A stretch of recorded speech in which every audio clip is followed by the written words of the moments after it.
Hello friends, welcome to my YouTube channel रोइंग मोनू। और ये वीडियो है session 22 of FL studio mobile tutorial series.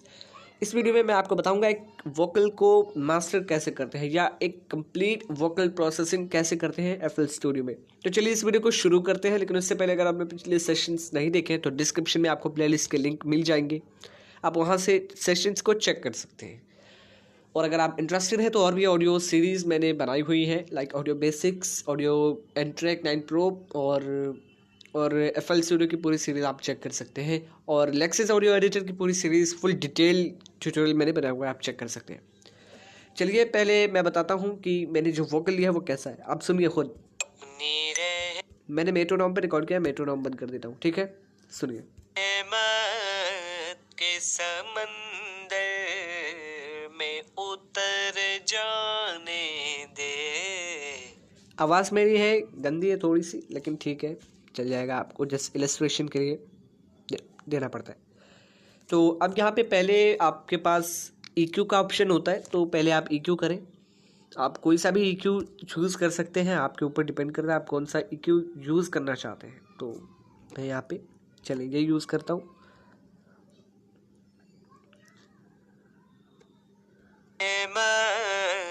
के समंदर में उतर चले जाने दे। अपनी रहमत के समंदर में उतर जाने दे।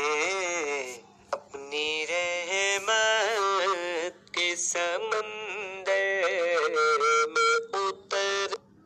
इसको जो है हम काट लेंगे। EQ में यही होता है कि जो अच्छे फ्रिक्वेंसीज हैं उन्हें बूस्ट करना होता है, और जो गंदी फ्रिक्वेंसीज हैं जो अच्छा साउंड नहीं करती उन्हें हम काट लेते हैं। जाने दे। अपनी रहमत के समंदर में उतर जाने दे। अपनी रहमत के समंदर में उतर जा। ठीक है, EQ के बाद आपने लिमिटिंग करनी है, लेकिन अगर आप ऑटो ट्यून यूज़ करना चाहते हैं तो आप अभी यूज़ कर लें, क्योंकि लिमिटिंग के बाद अगर आप ऑटो ट्यून यूज़ करेंगे तो ऑटो ट्यून जो है थोड़ी सी डिस्टोर्शन ऐड करता है आपकी वॉइस में, तो उससे आप बच जाएंगे। तो ऑटो ट्यून अभी मैं लगा लेता हूँ। दे। अपनी रहमत के समंदर। अभी बिल्कुल भी ये पिच पे नहीं है, और इसका स्केल है, चेक करते हैं। अपनी रहमत के समंदर में उतर जाने दे। अपनी G माइनर, तो मैं इसे G पे सेट करता हूँ पहले। अब प्ले करते हैं। अपनी रहमत के एग्जैक्टली मैंने यही स्केल चूज़ किया है जो मैंने एक्चुअल में रिकॉर्ड किया है। अब सुनते हैं। अपनी रहमत के मैंने इसके बाद एक और EQ ऐड किया है, क्योंकि यहाँ पे जो है ना क्रैकलिंग साउंड आ जाती है, और उस क्रैकलिंग को रिमूव करने के लिए आप जब ऑटो ट्यून लगाते हैं तब मैं आपको सुनाता हूँ। अपनी रहमत अभी आवाज़ बिल्कुल क्लीन है। अब जब मैं इसे ऑन करता हूँ अपनी रहमत के समंदर। तो आवाज़ कहीं कहीं गड़बड़ हो रही है, और उसमें खटखट या कड़कड़ की आवाज़ आ रही है। उससे रिमूव करने के लिए आपको एक और बार EQ करना पड़ेगा, और ये आपकी पर्सनल चॉइस है, आप कैसा EQ करते हैं, या आपके वोकल्स पे डिपेंड करता है कि आपकी EQ की सेटिंग कैसी होगी। में उतर जाने दे। अपनी रहमत के समंदर में उतर जाने दे। अपनी रहमत के समंदर में उतर जाने दे। अपनी रहमत के समंदर।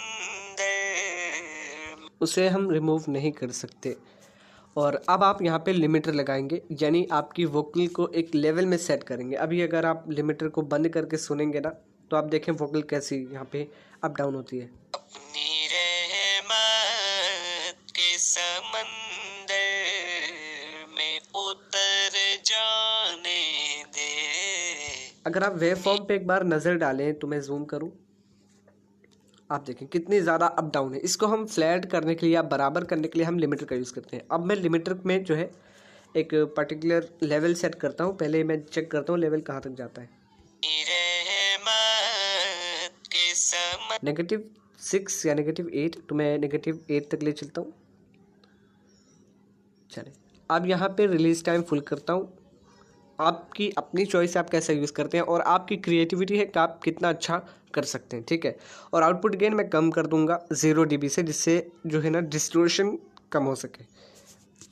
सुनिए।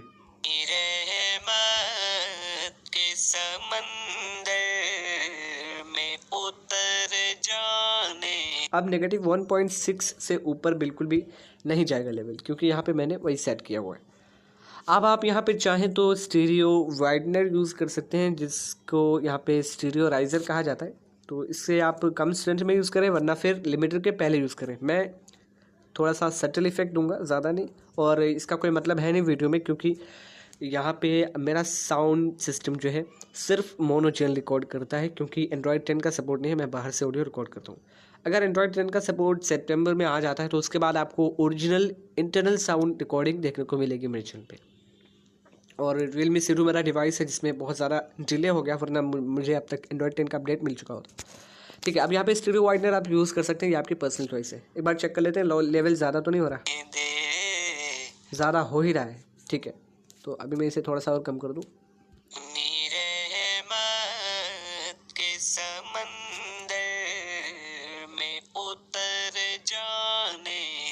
0 dB से ऊपर नहीं जाने देना है, 0.1 भी, ठीक है, क्योंकि 0 पूरा होता है तो भी कहीं कहीं डिस्टोर्शन आ जाता है। तो 0 से कम ही रखें, नेगेटिव में ही रखें, -1, -2, ऐसा कुछ। अब आप यहाँ पे अपने मनपसंद इफेक्ट्स लगा सकते हैं, चाहे वो इको हो, रिवर्ब हो, आपकी मर्जी। मैंने ऑटो पिच लगा ही लिया था, आपको दिखा भी दिया था कैसे लगाया था, ठीक है। तो अब यहाँ पे मैं लगाऊंगा इको। आप इको के सेक्शन में जो आपको अच्छा लगे ले सकते हैं, लेकिन मैं यहाँ पे पिंग पोंग डिले का यूज़ करूँगा, और पिंग पोंग डिले का इफेक्ट मिलता है मल्टी इफेक्ट्स वाले प्लगइन में। अब यहाँ पे डिले पहले से सेट किया हुआ है, तो मैं LFO बूस्ट कर दूँगा, जिससे पैनिंग हो सके, ठीक है। अगर मैं इसे आपको डिटेल में समझा लग रहा हूँ, वीडियो लंबी हो जाएगी। इससे बेहतर है आप वो प्लेलिस्ट चेक करें, उसमें जो मल्टी इफेक्ट्स वाला है, मल्टी इफेक्ट्स वाला, उसे आप चेक कर सकते हैं। उसमें मैंने इसका डिटेल्ड ट्यूटोरियल दिया हुआ है। अभी मैं इसको ऐसे सेट करता हूँ।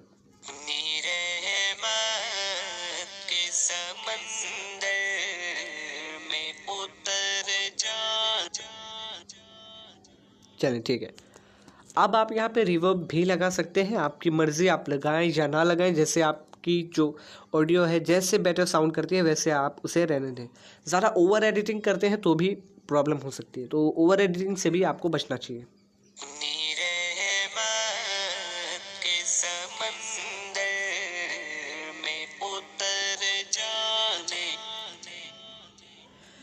तो यहाँ पे मैंने रिवर्ब भी लगा लिया है। मेरे हिसाब से ये रिवर्ब की परफेक्ट सेटिंग है। आप इसे कॉपी भी कर सकते हैं अगर आप एग्जैक्ट मेरे जैसा ही प्रोजेक्ट कर रहे हैं तो, ठीक है। और वैसे मैं कोई प्रोजेक्ट नहीं कर रहा, मैं बस आपको ट्यूटोरियल दे रहा हूँ। तो मैंने जो इफेक्ट्स लगाए एक बार रिव्यू कर लेते हैं। मैंने पहले इक्वलाइजर लगाया, जिसमें मैंने कुछ फ्रिक्वेंसीज काटे हैं, और फोर्थ बैंड को मैंने 6.44 kHz पे बूस्ट किया है 2 dB से, ठीक है। और यहाँ पे आपको खुद से फाइंड करना पड़ेगा। आगे मैंने लगाया हुआ है एक ऑटो पिच या ऑटो ट्यून आप कह सकते हैं। यहाँ पे मैंने रीट्यून स्पीड रखी है 71, और भी कुछ मैंने स्केल में चेंज किया है। स्केल में मैंने G रखी है की, और स्केल रखा है माइनर। चले, F मोड में हमेशा ऑन रखता हूँ, जिससे क्रैकलिंग थोड़ी सी रिड्यूस हो जाती है। पता नहीं ऐसा क्यों होता है, लेकिन क्रैकलिंग रिड्यूस हो जाती है, तो आप भी एक बार चेक कीजिएगा। और यहाँ पे जो है ना एक और EQ मैंने लगाया है, जिससे मैं एक बैड फ्रिक्वेंसी को रिमूव कर दिया, जो है 0.37 dB से 2.6 kHz पे, ठीक है। यहाँ पे मैंने रिड्यूस किया, आप देख सकते हैं बैंड मोड। और यहाँ पे लिमिटर मैंने लगाया है, जिसमें -8 थ्रेशोल्ड रखा है, और आउटपुट गेन रखा है -5.1 dB। रिलीज टाइम फुल रखा है। और यहाँ पे स्टीरियोराइजर मिलता है, या मैंने लगाया हुआ है, मिलता नहीं है, ठीक है, जिसमें मैंने सब कुछ 0 रखा हुआ है एक्सेप्ट स्ट्रेंथ और टिम्बर मैंने 52 रखा है, स्ट्रेंथ 51। आप इसे दोनों का 50-50 कर सकते हैं, ठीक है। और आप इससे मतलब एक्सपेरिमेंट करके जो अच्छा साउंड करता है वो यहाँ पे सेट कर सकते हैं। उसके बाद मैंने लगाया है डिले। डिले लगाया है और डिले में ज़्यादा कुछ नहीं किया, मल्टी इफेक्ट्स वाला डिले यूज़ किया है और उसमें पिंग पोंग का इफेक्ट दे दिया है LFO माउंट को बढ़ा के। उसके बाद मैंने एक रिवर्ब लगाया है फाइनली। इसके बाद ज़्यादा कुछ नहीं करना है आपको। अब अगर आप ढेर सारे जो है ट्रैक्स मिक्स करते हैं तो आपको क्या करना होगा, आपने यही सिंगल जो वोकल्स हैं इन पे ऐसे ही इफ़ेक्ट्स लगाएंगे, ऐसे ही वोकल प्रोसेसिंग होती है। और उसके बाद जो सॉन्ग आप या कैरियोके यूज़ करते हैं, बैकग्राउंड ऑडियो यूज़ करते हैं, जिक्र यूज़ करते हैं, दफ़ यूज़ करते हैं, उनके साथ आप मिक्स कर लेंगे। मतलब मिक्स करने का मतलब ये है या तो दफ़ को ऐसा आप ट्यून करें, ऐसे फ्रिक्वेंसीज़ को बूस्ट करें कि वोकल्स के साथ वो घुल मिल जाए, अच्छे से मैच करे, या बैकग्राउंड जो इंस्ट्रूमेंट है उसे ऐसा मैच कर दें वोकल्स के साथ, या वोकल्स को मैच कर दें बैकग्राउंड म्यूज़िक के साथ, तो काफ़ी अच्छा आउटपुट आपके साथ मिल जाएगा। तो अभी आप फाइनल लिसन दे सकते हैं। के समंदर में उतर जाने दे, अपनी रहमत के समंदर। आई होप आपको समझ में आ गया होगा वोकल प्रोसेसिंग कैसे करते हैं FL Studio मोबाइल में। कोई डाउट, कमेंट, सुझाव, शिकायत, आइडिया, कोई टॉपिक हो आप कमेंट्स में लिख सकते हैं। थैंक यू वेरी मच इस वीडियो को देखने के लिए। Have a good day.